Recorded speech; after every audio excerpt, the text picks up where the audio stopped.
Let's call the meeting to order at 6:33. And the first item on the agenda is to approve the minutes from the regular meeting held on July 28th, 2020. I move that we accept the minutes from the regular meeting held on July 28th, 2020. I'll second. All those in favor? Aye. Aye. Okay. Next item on the agenda is the discussion of the sale of 100 Mislick Drive. You guys may remember back really right at the same time that Dick passed, about 2014, they started the project. The town owned a bunch of property off of Commercial Drive, and they subdivided it and have since sold or made arrangements with other owners, I think Top Notch Electric and a couple of others, that have purchased long-term leases for those properties. Oh, those are leases. I did not know that. Okay. Well, it's like a 100-year lease or 100-year lease or something like that. Yeah, I didn't. Just for the property, not for the buildings, just for the property. Okay. They own the buildings, they own all that stuff. Yeah. We dealt with the sign man on that. Yep, that's right. Okay. So what we have one lot left. That lot was supposed to, was originally, there was a contract that Dick had signed with one of the companies that was housed up there to buy that remaining lot and build a factory on that, to develop that property. He decided that he was not going to do that, so he backed out of the deal. So we have the property remains in Deep River's hands, and we're looking. I'm thinking now, there's been talk about it. We've had a lot of interest over the years for it, but I think now is a good time to go and actually market the property and see what we can get for it. Right now, the tax assessor has a value at about $120,000 for that lot. We can get that. We can put that money into our it will go into our capital fund. Mm-hmm. But we can earmark it. I would like to earmark it towards some capital investment programs that we've been thinking about, working with our planners to a little bit about some conceptual ideas about maybe an incubator space on Main Street that would be more of an office or some other commercial use other than industry. We don't have much more land for industrial incubator space, and I think our Main Street could use that, especially up there in the north end. So this would give us a bankroll to start with. Steep. I hope it continues, but the state just reauthorized the steep grants. They're for much less money than they used to be. They're for 125, and they're matching grants as opposed to just straight up grant. So we need some money, and with 125,000, we can't do much investing. But maybe with the additional funds, and we can try to find some more grant money. We might have enough together to really get a foothold and try something a little different that way. So I just wanted to bring you up to speed that I'm going to go through the process of listing that, and then once we I think do the sale of that money is good for what you said, but and depending on what goes on there's another business and or whatever that contributes. Every little bit helps, That's right. So yeah, I don't see any problem with doing that. It's a double win. You get if you could get 120,000, great, but then you're putting something on the tax roll. Instead of taking stuff off the tax roll, we're putting something on the tax roll. Right. So what I'm going to do is I'm going to research how that process took place 5 years ago, and we'll start up with replicate how that happened. I think we kind of advertised the property, took some proposals, and kind of I remember the Board of Selectmen made selections on. We had 5 applicants, I think, and 4 properties, and we made decisions on who we thought would be best suited for Deep River and for that location. So that was just to give you an update on that. How big is the parcel, Angus? It's 3/4 of an acre. It's like it's kitty cornered from top notch, kind of when the road goes to the right. Yeah, it's on the left. On the left of the knuckle there, the elbow, kind of, right? That's exactly right. Yeah. It would be a buffer between the road and Haynes. It certainly would. Yeah. Yeah. Okay. All right. Any other questions or thoughts on that? Yeah. Good. Okay. Next item on the agenda is update of the ZEO contract. You guys were aware that we were negotiating with CHA. They've worked out very well for the town. They've really answered a lot of questions. I think they're much more responsive than Julie was. But there was a little sticking point with the Board of Finance as far as how much they were going to cost. Yep. We've negotiated what I think is a very good agreement that we're going to lose a half an hour a day, so that Monday and Wednesdays, instead of starting at 8:30, they're starting at 9. Okay. 9 to 12, and that's going to allow them time to support the commission at their meetings, as well as time away from the office, so they won't be manning the office, but they'll be able to respond to emails and other inquiries that way during the week. So the office hours will kind of expand a little bit, or not the office hours, but the hours that they will, the public will be able to get response from will expand a little bit, but the office hours are going to reduce a little bit. And that cost, I think, I can't speak for the Board of Finance, and I won't speak for the Board of Finance, but I believe that the cost we're at is going to be about $7,000 more than what we are paying in total with Kathy Jefferson.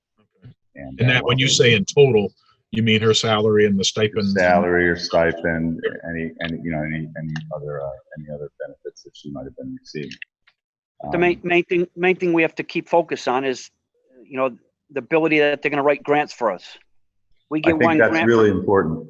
Yeah, we get one grant for 5,000, 10,000, 20,000, whatever it may be. It's paid its weight in gold right there already. So, absolutely. Even though we're concerned about spending the more money, I think in the long run, you're going to get more bang for your buck. Yeah, absolutely. Yeah. I support it, but again, it's out of our hands, the Board of Finance. But it is, but we'll make I'm hopeful anyway that we'll make a recommendation at their next meeting, and they'll authorize that increase in that salary line. I'm on board with it, absolutely. We're probably going to rename that line because it's not technically a salary; it's a contract. Right. So we'll probably rename that, but I think the increase. I firmly believe that the increase is justified. Given the potential of work that they can do. It's like Dwayne said, the bang for the buck. Yep. No, right now we're working on that steep grant, which is $125,000. Now, I don't know if we're going to get all of that, but But I mean, if it's working out good now, I mean, we've had a rocky, interesting last year or year and whatever it is since Kathy left. I mean, with Julie and then what's the River Cog and what the planning and zoning. I mean, it's been an interesting year, and I think it's the way to go in getting the most bang for our taxpayer dollar. And I do know of one or two cases of people that were a little frustrated because their situation got lost in the transition when they were and all this kind of stuff. And I said to one guy, I said, just take it easy. There's transitions that have had to happen, and I think ultimately with the way it is right now with this organization is going to be really good. And there will be some hiccups, and that's all right. They're going to happen regardless. So,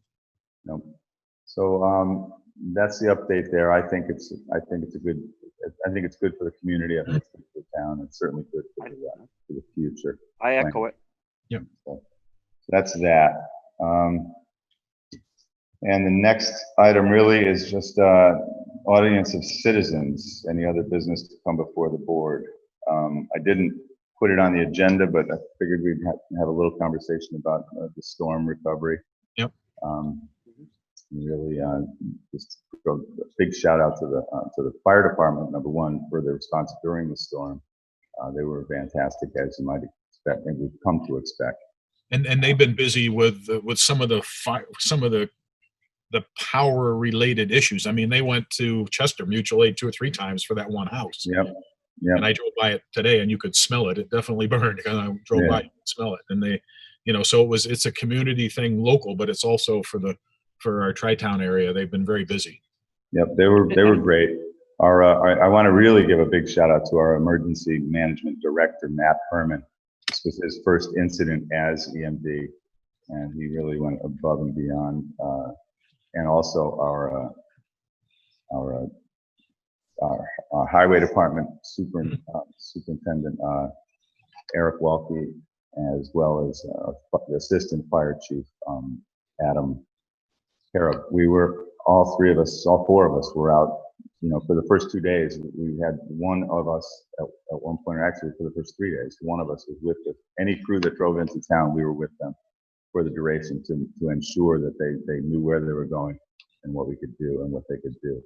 And that made a huge difference. There were crews from all over the East Coast, probably from the Mississippi East. There were people potentially here in the area, let alone Deep River. Well, everybody in town worked hard, but those guys really went up and went really big. And I'm going to put something on Facebook for this other group called Veterans Response.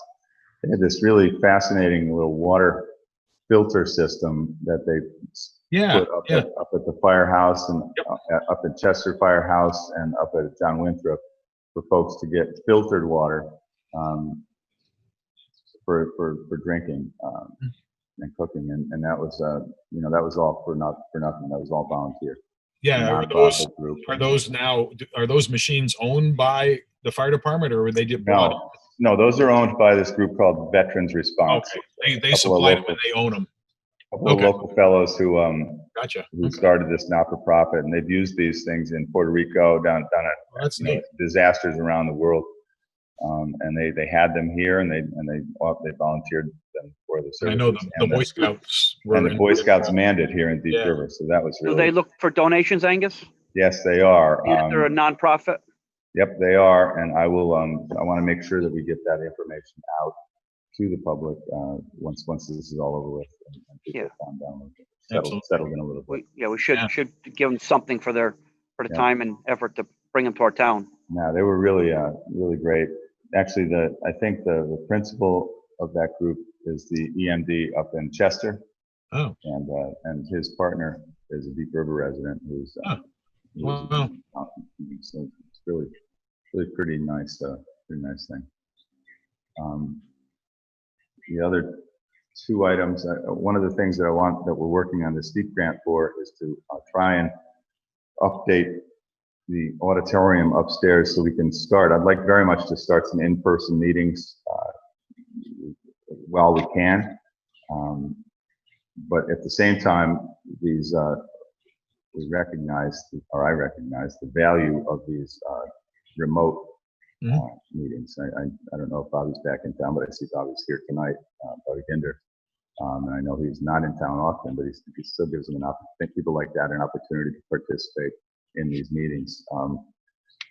I'd like to utilize and working with John from CHA to utilize some of that steep grant money to outfit the auditorium upstairs. Well, it's kind of the same vein as the voting today. I mean, there were more absentee ballots probably than actual people voting, so there is more ability to participate for those that don't feel they can or whatever. So if we can do a remote Zoom in-person hybrid, like you said, I think it's a great idea. Well, so long as the law continues to allow it, Right. once we get through COVID, all bets are off as far as what the law is going to allow, because the executive orders will end. But I think these are pretty important to continue to have this hybrid ability. And at the same time, there's nothing like an in-person meeting. Right. And those are more important to get back to that. Well, sitting in front of a computer while there's people in the audience, that's something that I don't have the technical. Well, it might also have a double usage possibly if other events other than town official meetings are going on up there, and they want to be able to make it available to people that can't come from California for a graduation party, that they book the auditorium or something. If we had the technology, it might allow people to do that aside from official meetings and all that, whether we can or can't continue, you know? Right. So that's really just part of the news there. And the last thing that I've got on my list to talk about is this is our last meeting.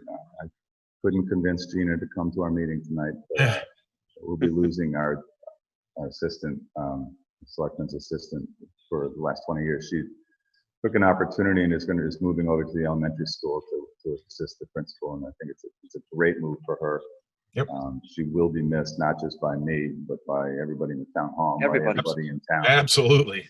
And Gina's the voice and the face of the town hall when they come in there usually, you know. Sure is. And she's going to do just the same thing at the school. So she's going to do a phenomenal job over there, but you know, it'll be a loss for the town hall. Absolutely. Yeah, that's for sure. We obviously wish her the best, and we'll continue to have a lot of fun with Gina after hours, but we're going to miss her in town hall. That's for sure. She did. I think actually she did too much. She was counted on to do too much with doing the building, pistol permits and burn permits, and she was doing everything from that desk as well as trying to assist. Even answering her phone and doing town business when she's home. Yep. You know, a lot of people wouldn't do that. Yeah. I know she'll stay involved in the community. I'm hopeful she stays involved with our emergency management committee, but we'll see where she goes. But certainly wish her all the best. I'm very, very happy for her and sad for the town. Absolutely. That's right. That's it for me. If either of you or if any of our visitors have anything to talk about, we certainly can. The only thing I'd say is, do you have your own and the town crew's opinion as to how that oiling process went on Kelsey Hill? From what I see, it's not real impressive. And I don't know if it's done, if they did it right. I mean, right by the entrance to Valley Regional there, you can see where there's squiggly stripes where something was sprayed down and it was not finished. It's not finished yet. They're going to come back in a week or so and fill in cracks and things like that. Okay, so it's not done. Okay. When it's done. It's not, and it's not supposed to look like, and in the end, it's not intended to look like a brand new road. It's supposed to treat the pavement, soften up the pavement so that the pavement, it adds life to the pavement. So they're not done. So that's one of the key things. So, okay. All right. Bobby, I'm guessing you have something to say? You're muted, Bobby. Hi, everyone. Oh, there he is. Okay. Yeah, I'm Bobby Ginder from 137 I just have one comment about the Planning and Zoning Commission, and that is that Kathy Jefferson's been gone for a year, but I called the Planning and Zoning phone number this week, and it still indicates on the outgoing voice message that she is the CEO. So I just wanted to make a recommendation that you take the voicemail with Mike's name and the other person's name, so it doesn't indicate that Kathy is. Yeah, good point. Good idea, Bob. I just thought I'd bring that up and let you know. No, good. I don't call that number, so I didn't know that. I assumed. Frankly, I assumed that Julie had changed it. So, yeah, she did not. It still is Kathy's voice saying, "Oh wow, hi, I'm the Planning and Zoning Officer." So bring that to your attention because I think you probably didn't know. Thank you. Thank you. Thank you. Thanks. Anybody else have anything to say? If that was so quiet, I think everybody must be muted. If not, let's have a motion to adjourn and keep Gina in your wishes. Absolutely. And stop by the elementary school in a couple of weeks because she'll be over there. We'll go over there and harass her. Yeah, exactly. I make a motion. We adjourn at 6:51. I see here. Thank you. Second. All those in favor? Aye. Aye. Thank you, everybody. Thanks. All right. We'll see ya. Good night. Good night.